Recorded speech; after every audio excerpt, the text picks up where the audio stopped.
నారాయణ్ ఖేడ్ అసెంబ్లీకి టీఆర్ఎస్ అభ్యర్థి కన్ఫర్మ్ అయ్యారు. భూపాల్ రెడ్డిని పార్టీ అభ్యర్థిగా ప్రకటించారు సీఎం కేసీఆర్. గత అసెంబ్లీ ఎన్నికల్లో కాంగ్రెస్ దివంగత ఎమ్మెల్యే కిష్టారెడ్డిపై భూపాల్ రెడ్డి పోటీ చేసి ఓడిపోయారు. భూపాల్ రెడ్డికి గత ఎన్నికల్లో 47,000 ఓట్లు వచ్చాయి. ప్రస్తుతం భూపాల్ రెడ్డి నారాయణ్ ఖేడ్ నియోజకవర్గ ఇన్ఛార్జిగా ఉన్నారు. 2008లో టీఆర్ఎస్ లో చేరిన భూపాల్ రెడ్డి 2009లో మహాకూటమి అభ్యర్థిగా పోటీ చేశారు. 20 ఏళ్లకు పైగా రాజకీయాల్లో ఉన్నారు భూపాల్ రెడ్డి.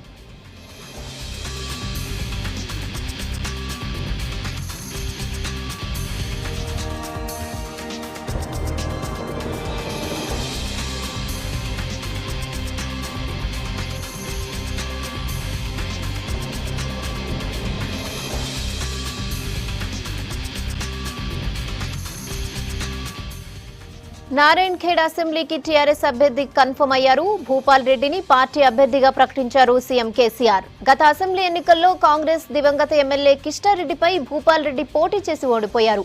భూపాల్ రెడ్డికి గత ఎన్నికల్లో 47,000 ఓట్లు వచ్చాయి. ప్రస్తుతం భూపాల్ రెడ్డి నారాయణ్ ఖేడ్ నియోజకవర్గ ఇన్ఛార్జిగా ఉన్నారు.